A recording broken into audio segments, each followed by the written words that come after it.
So I want to introduce you to my new favorite emoji guy. I love him because he's yellow and blue, which are first official colors. See, people didn't even know that. Okay, come on. And because he is clearly determined to keep moving forward, even if he's getting a bit cross-eyed by how complicated the road sometimes becomes. He's my kind of guy. I love him. Today we're going to talk about finding a path to the 473 Oakwood that we can envision and believe in, even though our renovation project is going through a time that is a bit more complicated and more difficult than we may once have thought it might be. I'm not going to go through the presentation that you've seen in advance, and I hope people aren't super disappointed by that. We will have a Q&A session. If there are things in the material you've seen online that you want to ask about, then that's absolutely what we'll spend time on in Q&A. We're also, so I'm just going to give a tiny summary of some of the key facts in there, and then I'm going to talk about something a little different. We're also going to hear from Robbie Bryden later in the presentation, and then we're going to go into breakout rooms. Everybody's going to go back down to the room where we had lunch, and online we're going to have breakout rooms for you as well. We will finish at 2 p.m. So let's begin. Do you have animation on? Let's see. If you could put it on slideshow with that, or maybe you can't do that. We'll see. I don't know. Okay, right now I'm looking at a screen that tells me that you don't. Okay. Okay. Is it possible for you to fix that problem? Not quickly. Not quickly. Okay. Okay, well, my beautifully designed presentation will not happen the way I thought it would. But that's okay. That's life. So, what if we owned a building at 473 Oakwood? Wait, we do own a building at 473 Oakwood. Exactly! Lucky us. What a fantastic asset we already have. We own it free and clear. We bought it with cash. That's like ridiculous. Okay. And what if it looked something like this? Maybe not exactly like this, but something like this. What if we named the building? Because we are not a building, and a building is not us. So what if our building had a different name than we do? So just for this slide, let's call it the Seek, Connect, Serve Center. Maybe that's a terrible name. I don't know, maybe it's a great one. Maybe there's a big sign, or maybe there's just a little sign somewhere on the building. But let's just say we named the building something different than what we call ourselves. And somewhere on or in the building, there's another sign that says, and I have to fix my screen here, it says things like, the Seek, Connect, Serve Center, owned and managed by the First Unitarian Congregation of Toronto, home of the First Unitarian Congregation of Toronto, hosting Oakwood Montessori School, local seniors program, local youth support initiative, and weekly neighborhood coffee circle, weekly sandwich making crew, monthly citizens movement meeting, quarterly BIA planning session, yoga teachers training center. The list of possibilities for that sign is kind of endless. If all that were true, that would mean we were the owners and stewards of a great building filled with great people, making great things happen on Sundays, and more great people making more great things happen every other day of the week. Next slide, please. Hey, that looks like the animation slide. What did you do? There you go. Okay, down to the next one. There we go. Okay, we'll be in sync. What if the building is large, versatile, convenient, accessible, and carbon neutral? As a place where people make great things happen together, we could say that this building is building a better world. This is a scenario that starts to attract attention. New people start showing up because they see things going on here.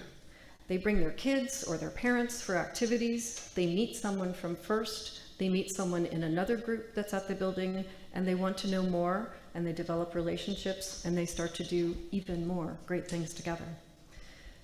Interesting, it also starts to attract funding. And yes, at some point we do have to talk about all the money parts that are in the slides. It attracts funding not just because people are renting, but because people who see what's happening here want to support the overall location, even if they wouldn't otherwise support a church. And maybe they very deliberately wouldn't support a church, but they would support a place where great people make great things happen all week long. Grants and foundations take notice because they're looking for opportunities to make an impact on a whole population, not just a single organization. If we can get to this point, we have new things to say about how we build a better world, and we have new people to do it with because we know we can't do it all. And we have new reasons to believe that we can grow and support ourselves too.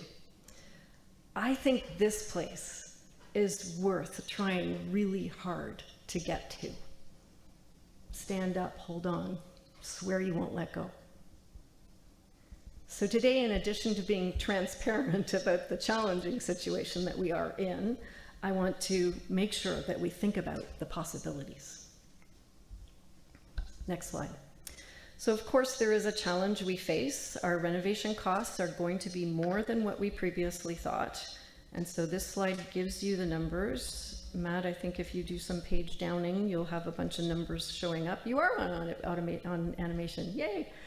So hard construction, 10.4 million, with contingency. Soft costs like consultants and fees, 1.6 million.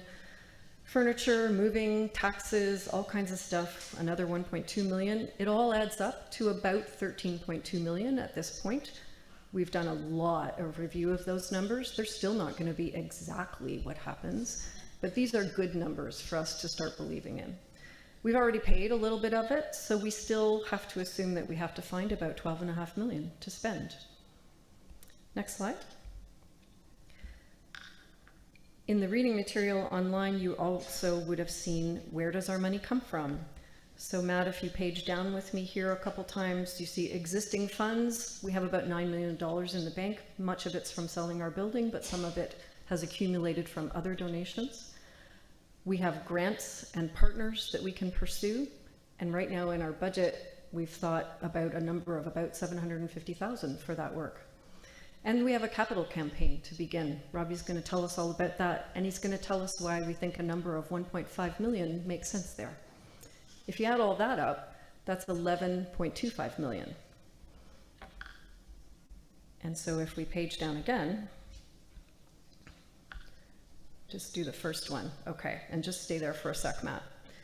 When we began this journey, we were in really an extraordinary position of thinking that we could do this with just our own cash and even keep some of our cash for the future.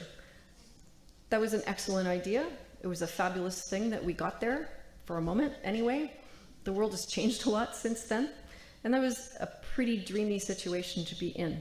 It did seem possible at the time, and that would have been great. Now we think we have this gap, call it $1.25 million. Thanks, Matt. Even if we decide to spend all of our savings. That's a difficult, different position to be in. It doesn't feel as good. It just doesn't feel as good. And what we have to decide is if we can be in that position and accept it without feeling like this. There you go.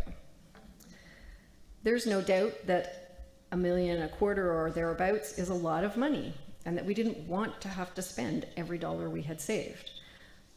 But from some perspectives, $1.25 million isn't really an unusual gap for a project of this size. We're so close. It's 10% or less. Not many projects like ours know where every penny is going to come from up front. Institutions generally don't do this type of thing just with cash. Leverage, right? You've heard the term leverage. People use credit for leverage. They get partnerships in order to have leverage. They start with enough to get going and to feel safe, and then they find what they need over time, and they stretch that time out as long as they can, because it takes work to find what they need over time. That might not be what you or I would do in our household. I get that. But as an institution, which involves a lot of people working together and hopefully other people pulling with us, we do have different options. And I just want to say it's not an unusual thing to do. I'm not suggesting that everyone is going to feel it's an easy thing to do, but it's certainly not an unusual thing to do. So let's go to the next slide. We've shown you some options for how to get through this. And one of the first options is to reduce the scope of our project. Some reductions in what we had planned to do would seem fairly permanent. For example, if we don't build the new section on the back, if we don't enclose that space that we're calling the new Shaw Hall, that might not be permanent, but that's a pretty long-term thing. It probably would be a big deal to start a construction project out the back there again. It would be years for sure, but it's an option. Another option is to not spend the money to prepare our building to get on the path to net zero carbon. And so some of you are very familiar with this part of the planning. We've done a good deal of work examining options for how to be environmentally responsible in the building. We've had a consultant work with us and a committee working on that for quite some time. And there are levels of achievement that we can get in becoming environmentally sustainable in this space. The ultimate path is the path to net zero. And we have a plan for how to do that. And it's about $250,000 more expensive than the next level down, which would still be good, but it's not a path to net zero. And when I think about that these days, that one really touches me. There's another way of trying to save some money, or at least stretching out the time when we have to find the money, and that's what I'm now calling the deferral plan. And I think we need to do more work on this plan before we get to some of our final decisions. The idea with the deferral plan would be to get us into the building, get us into the sanctuary, into the rooms that we really have to use, so that we don't have to be here paying rent, so that we can say we're using our building for our own purposes and therefore not pay property taxes, which we are paying on that building right now, so that we can stop paying for storage. Just get in as fast as we can, at least after the main parts of construction are done. That would defer some of the other cost of the renovation, stretch out that timeline over which we had to do the work. We could even defer some things like landscaping at the back. We could defer some of the furniture and equipment that was going to really make our rooms exactly the way we want them to be. This is just about stretching and giving us more time to chase that dream that we really want to chase. Those things wouldn't be given up forever, different from some of the hard construction choices that I talked about earlier. And of course, there is the option to raise more money. Remember, there is more cash somewhere. I won't make you sing it again. So let's go to the next one. So Robbie's going to talk in a couple of minutes. I just want to cover two other items a little bit here. We haven't talked about a loan in a long time. And anytime we have talked about taking a loan, the discomfort around that is fairly palpable. Nobody likes being in debt. But again, I just want to say, let's think about this as an institution, which is different than thinking about it as a household. A loan is exactly what people do when they want to stretch out the time frame in which they have to find the money that they need. It's an option. It's an option if we can't cover or reduce all of the gap. Okay. One important thing to know, and let's go to the next page, about our funding plan and this idea of there's more money somewhere, is that this vision, this image of the building with the sign on the front that says all these things happen here, this is pretty fundamental to our success in looking for grants and partnerships and any other kind of sponsorship. This image that was my starting point is going to drive our success in getting any external support for the renovation. The board has started working with a consultant. It's early days, and so we're just getting organized around how to do this successfully, but that's going to be a very important part of our work, and it really depends on the idea of us contributing in some way to building a better world. It isn't going to happen if it's just about, First Unitarian would like you to give us some grant money. maybe on environmental stuff, but even then, I would say this is a big, important part. Partnerships, I've named there beside grants. So just to say that partnership refers to the idea of working with a future user of the building who would eventually be paying rent, let's say, for example, to run a children's program or a seniors program. And at their rent, that renter, as part of their program, can attract grant money to contribute to the renovations needed in this space. So there are people who will give grant money to that organization for them to pay for leasehold improvements in our building because they want to make that thing happen. So again, more people in our space, another way of thinking about widening the circle. That might be for things like a kitchen, because a school program requires a place to serve and prepare food for the kids. It might mean some of the more sophisticated AV equipment that we'd want in our offices and in our classrooms, screens, smart screens, things like that. Partners can attract money to that because of their mission, which would happen in our space. So last thing I want to say before I hand over to Robbie is just, clearly I believe in this vision. Some of the details are open, but to me, this is the best way for us to be responsible stewards of the building that we've bought, and for us to live into all of the opportunity that our move has opened up for us. It's not super, super easy. Never was going to be super, super easy. It's a little harder than we expected, but I think this is something worth chasing.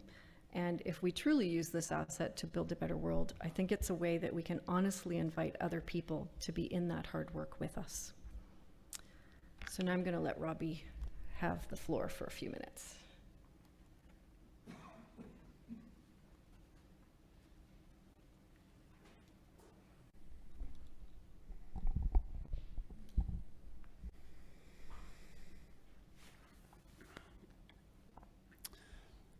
Hi, my name is Robbie Bryden. I am the chair of the Capital Campaign Committee. Over the last week, or maybe the last 15 minutes, if you hadn't heard this before, we've all been grappling with the reality that the cost of renovating the building is going to be a lot higher than we thought it was. Karen has just laid out that even if we do reduce the scope somewhat, we're still looking at raising $1.5 million to fund this project from ourselves as a congregation. I spoke to my father, Peter, earlier this week, and with his usual optimism, he said, "Why are we only aiming for 1.5? Let's do 3 and fund the whole darn thing."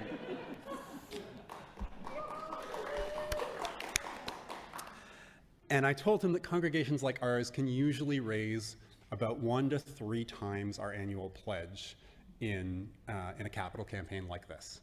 Our annual pledge is about $450,000. So even 3 times that at the north end, 1.5 would be a big stretch. But, and this is a very important but, we have already received some initial pledges from the leadership of the congregation.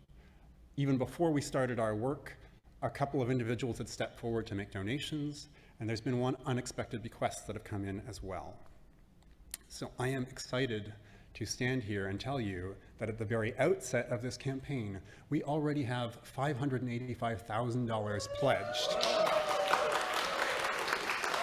toward that goal of 1.5 million. That means that the target is entirely possible for a congregation of our resources, and could even be exceeded, depending on the generosity and the ability of people to step forward. To get there, it's going to take all of us contributing and stretching, whatever stretching means for us. If you're on a very tight income, that might be $50 over a couple of years. If you're in a very comfortable position financially, that might be $500,000. For most of us, it's going to be somewhere in between. But it's going to take all of us to get there. It's a very, very big range. However, we're not going to ask you to make that commitment today. Inspired by the way we used to do pledge campaigns, and with a goal of bringing forward some conversation and having had 2 years of somewhat reduced conversation, we're going to aim to have as many one-on-one, or maybe one-on-two if you pledge together with a partner, conversations as possible over the next couple of months about what this congregation means to us and about what we can contribute to this kind of once-in-a-lifetime project. It's been 75 years since the last time we moved, and before that I believe it was about 90. So this is our chance, right? So while we're not taking pledges today, if you're interested in signing up to volunteer to hold some of those conversations with other members and friends, you can talk to me or you can talk to the volunteer at the breakout table you're dealing with and just have them take down your full name and preferably email address. The rest of today's conversation is a space to ask questions of the real estate team and Karen, of myself if need be, and to react to everything that you've heard and you've been absorbing, and speak with others about what you're feeling and some of the choices we will soon need to make as a congregation. Our contributions to the capital campaign will ultimately make a difference to what we can and can't afford to do, but that process will play out over the next couple of months. Thank you all. I am looking forward to this and I'm excited for what we can do together.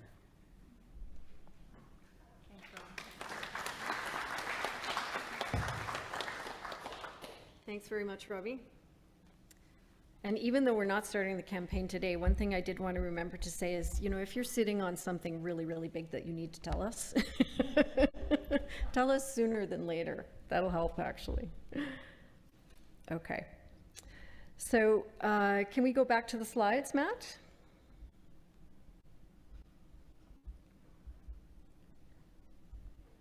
We should be on page 10.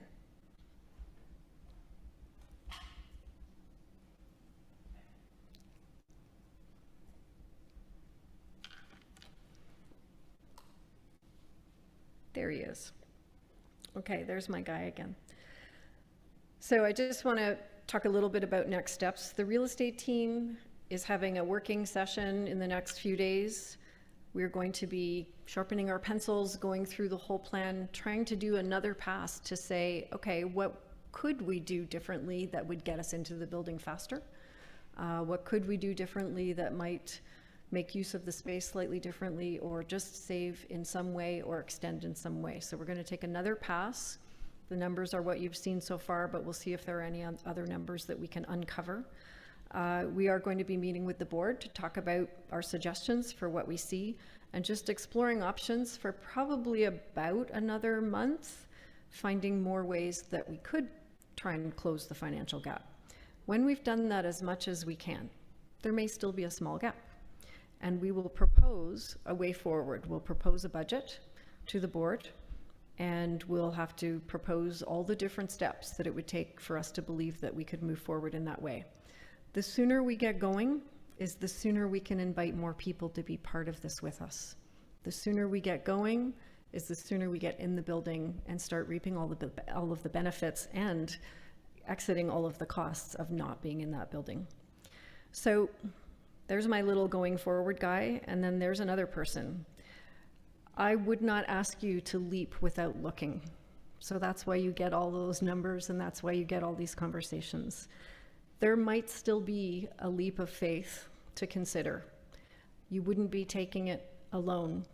And wouldn't it be something if we could think of that leap of faith as a jump for joy?